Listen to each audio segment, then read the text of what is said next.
Well, this week on the Spiritual Reality Podcast, we're going to get in some of these huge stories that we literally skipped last week because of what happened to Charlie Kirk. And we're going to take a deep dive into Senator Tim Kaine's statement that rights come from government, not God. We're also going to take a look at the light rail murder in Charlotte and touch on what's going on with so many trans mass shooters lately as well. Thanks for listening. Make sure that you subscribe to get get these breakdowns every single Friday. Let's get to it.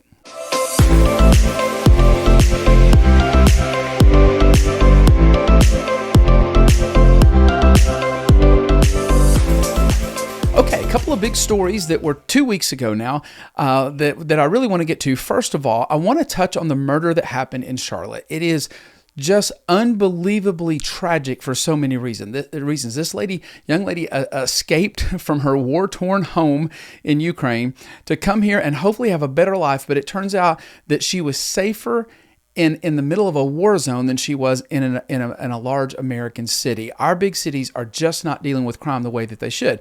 The murder has a long criminal history dating back to 2007, including assaults and use of a firearm. Many of his cases were just dismissed, and any of the sentences that he has received seem to be very minimal for the crimes that he committed.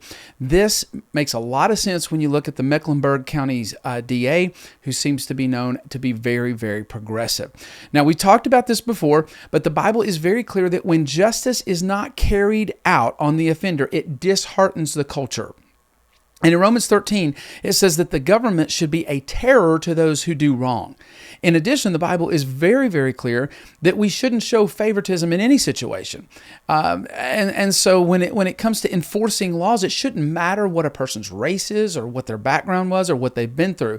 And our large cities are dealing with crime in a way that is really completely opposite, polar opposite of what the Bible talks about. And remember, God sets reality. And so we can go against what he says, but we're denying reality when we do that, and that never turns out well. So the second thing that I want to get to today is just this recent mass shooting of a Catholic school up in Minnesota involving another trans person. People might say that the way a person identifies shouldn't matter when it comes to crime, and it's like I just said, when it comes to how we mete out justice, it shouldn't. It doesn't make any difference what you've been through or what your background is, and none of that matters. But I do think that we can look at certain groups of people and ask, why is it that they seem to be committing more and more brutal crimes? Right? I mean, we can ask that question. And so we have to be able to be honest with ourselves about these kinds of things in order to figure out what's going on and to fix them. And the truth is it really isn't surprising that this is happening. First of all, this is a mental condition. So you already have someone who's breaking from reality. They are allowing themselves to be convinced that they are something that they are objectively not. This guy even wrote that he was tired of being trans and he was sorry that he brainwashed himself. There's a large amount of self-loathing going on when people go down this road. And secondly, in this person's writing, you see something that is not talked about enough. He drew a picture of himself looking in a mirror while strapped with a rifle, and in the mirror, it appears that Satan is talking to him. And it seems clear that Satan is telling him to do violent things. First of all, this shows that demonic influence is very, very real. Secondly, it demonstrates that the trans movement is a perfect fit for demonic activity. Satan wants to imprison people, and there's no better way to imprison people than to convince someone that something sinful and bad for them is their identity. What a trap that is. So you literally have to, as Jesus would say, deny yourself in order to get out of it. But Satan also wants to destroy the image of God in us. So Satan loves to drive people to the point of confusion and despair, to the point that they're willing to even take their own lives or go put themselves in a situation where they're shooting other people and hoping that in the process that they will die and they will have no more possibility to connect with God at that point. The third thing that I would say about this that we don't talk enough about, again, is how this oppressed versus oppressor, this Marxist ideology that is being applied when you try to figure out how do all these groups fit together, it's Marxism. Okay, people who seem to disagree on things seem to be pulling together against conservatism in our culture. And if you really notice, the thread is Marxism of oppress versus oppressor. And so how does that fit in, and how is that driving some of these people to commit these crimes? And so, when we keep saying things like Christians or Catholics are part of the problem, or their lack of acceptance is literally killing people who feel this way, that they're keeping other people down, we can expect deranged people to lash out at religious groups, just like we saw in Nashville as well. The narrative matters, and it has consequences. And we have to be honest about that.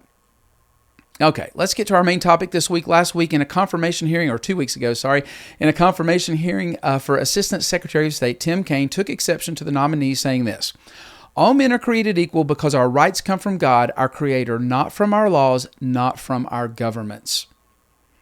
So the guy basically quoted the Declaration of Independence, and Tim Kaine went off.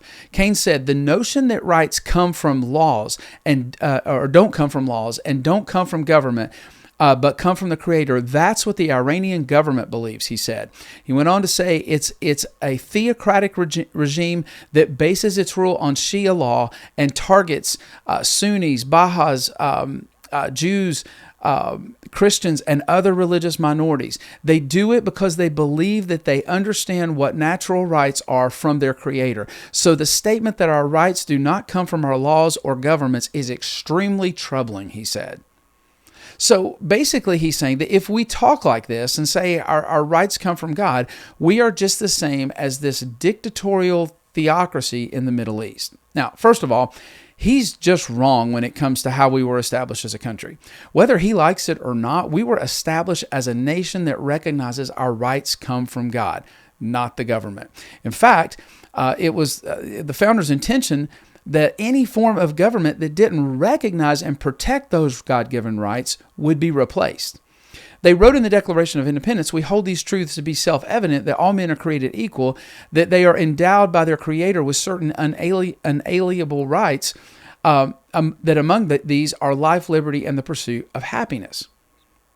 Now, keep in mind what this document was. It was a declaration that they were separating from a government that had not acknowledged God-given rights, that had not treated people as equals, that had limited freedoms to speak out and to worship. And so they declare that those rights come from their Creator. And they declare that it is a government's job to support and protect those rights. And if they don't, then that government is illegitimate, according to the Creator, basically, is what they're saying. And so, it's the fact that these rights are given by the Creator that makes them objective. Think about this. For decades, the U.S. and maybe even like UN and other places like that have complained about human rights violations in places like China, North Korea, and those kind of places, among other countries. But what is the basis to complain about those? What do we appeal to? If rights come from governments, who are we to say that China can't decide what rights it will give its people and what rights it will not? So the only objective way to determine what human rights people should have is to look at what the Creator has given us. And so Kaine wants to use these extreme examples to demonstrate the dangers of saying that rights come from God. So he uses examples of Islamic states. However, instead of being an example of granting personal rights because of our Creator, those examples are taking away human rights because of their religion. And so it's not really an example of granting human rights because of the Creator. It's taking away human rights because of their religion, and there's a big difference. The Christian view of rights has always allowed a free society where people are free to disagree without consequences, which is, again, why the whole Charlie Kirk thing is so important, is because he literally set up a situation where he was regularly engaging with people and letting them say what they needed to say, and he was answering, and they were having dialogue, and that should be something that we should really be protective of in our country. But Christian societies create opportunities for that, right? Because Christian principles understand our rights come from God. Again, the founders appealed to God because they understood the biblical view of man. They understood that putting that kind of power into the hands of men who get to decide what rights people get and what rights they don't is not going to work well, because all men are fallen, and especially when they're endowed with that kind of power, they tend to just only allow rights that will work out well for them. And the natural inclination of any leader is going to be to limit, say, free speech of anybody that disagrees with them. That's just going to be the natural thing. Mankind is self-serving, because we are fallen and we are sinful. So, the last question I would ask about this is people always want to talk about Christian nationalism. So is this Christian nationalism? Well, a couple things I will say about that. If it is, then that's the country we live in, because that's how it was founded. So if you want to call it Christian nationalism, then we are a Christian nationalist nation. Because if that's how you want to identify it. Honestly, I haven't seen a whole lot of good definitions of Christian nationalism. It just seems like that anytime a Christian says, hey, I think this would be the best for our country because this is what God says, that they're told to shut up, and they're told that they're a Christian nationalist. So no, I don't think it is. I think it's just recognition of reality. Like, we're not forcing anybody to be a Christian. We're not forcing anybody to hold the same views, but we are saying, look, this is reality. The world was created by a creator, and he endows us with our rights, not government. And the other thing I would say is, even if you could somehow wedge that into the definition of Christian nationalism, who wants a government to decide their rights? Again, the only objective way is to say, hey, there's something above a government that can decide, and the only thing above governments is God. And so, who really wants men or women, human leaders? Who wants them to decide what their rights are going to be? And so, no, Tim Kaine is completely wrong. He's way off historically to have said this, but our rights do not come from government. Our rights come from God. So thank you so much for joining me. I hope that you will continue to share, continue to like, subscribe. Make sure you subscribe on YouTube. That's a huge help to me as well. Thanks so much for joining me, and we'll see you next week.